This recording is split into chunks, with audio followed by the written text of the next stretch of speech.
सो good morning everybody, myself Acharya Vishvendra. आज मैं NCERT line to line question आपसे discuss करूंगा। The purpose of this question answer session is कि NCERT की जो लैंग्वेज है थोड़ी सी मुश्किल है, उसको पढ़ने में समय लगता है और समझने में दिक्कत होती है। तो मैंने पूरे एनसीईआरटी की हर एक लाइन पे क्वेश्चन बनाए हुए हैं, जिससे आप कम समय में अपना पूरा चैप्टर एनसीईआरटी का कंप्लीट कर पाएंगे।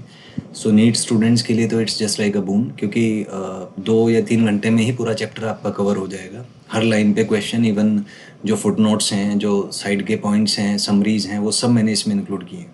तो 2 या 3 घंटे में आप मान लीजिए बेस्ड ऑन द चैप्टर, उसके बाद आपको इसको पढ़ने की आवश्यकता नहीं पड़ेगी और अच्छे तरीके से आप इसको रिटेन कर पाएंगे। So it's just an optimization tool for your JEE main and NEET itself. Advance में तो हालांकि उसका कोई बहुत ज़्यादा रिलेवेंस नहीं है, बट जेई मेन और नीट में काफ़ी क्वेश्चन एनसीईआरटी से आते हैं, तो आप ऑप्टिमाइज कर सकते हैं अपने आप को। Let's start with the first question.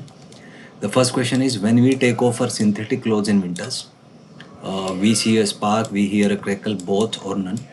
तो सर्दियों में जब हम अपने कपड़े सिंथेटिक क्लोथ्स को उतारते हैं तो आपने देखा होगा उसमें चिंगारी बनती है कई बार, और हमें एक साउंड भी क्रैकल का सुनाई देता है। So both will be correct, so third will be correct here. Next is lightning is an example. जो बिजली चमकती है तो it's an example of electric discharge, तो first one will be correct. Next is a sensation of electric shock while opening the door of a car और बस after sliding is due to. तो electric discharge की वजह से होता है, बस के मूवमेंट की वजह से उसमें चार्जेस इंड्यूस हो जाते हैं, और हमारी बॉडी क्योंकि कंडक्टिंग है, तो जब हम बस को टच करेंगे तो हमारी बॉडी के थ्रू चार्ज ट्रांसफ़र होगा, सो उसकी वजह से हमें फील होता है वो shock.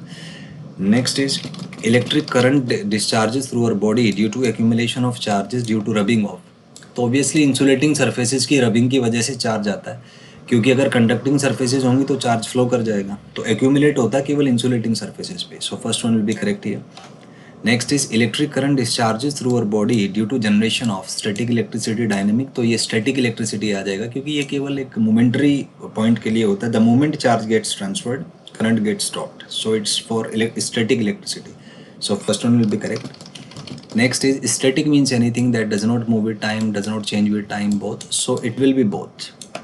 Next is electrostatic deals with the study of force, field, potential, all. तो इसमें सारे के सारे included होते हैं, so fourth option will be correct. Next is the credit for discovery of fact that amber rubbed with wool or silk attract light object goes to Thales of Miletus. तो ये standard सा concept है, NCERT में दिया हुआ है, तो first one will be correct. Next is Thales of Miletus